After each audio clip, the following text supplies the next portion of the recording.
Samuna të butë dhe shumë të sheshëm. Fillimisht na duhet një gotë të gjysmë me qumësht, të cilën e kemi ngrur paraprakisht, e hedhim në një anë, ja hedhim 2 vezë, majën e bukës dhe kripën. Masën e përziejmë mirë dhe fillojmë të hedhim mielin gradualisht. Brumin e punojmë edhe me duar dhe e lëmë që të pushojë për rreth 30 minuta bashkë me folje të mbështjellur. Brumin e fillojmë të punojmë prapë.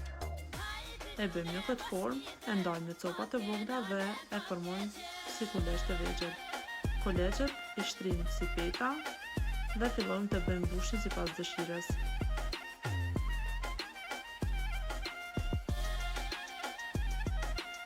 Fillojmë të pjekim samunat në vaj në para ngrohet.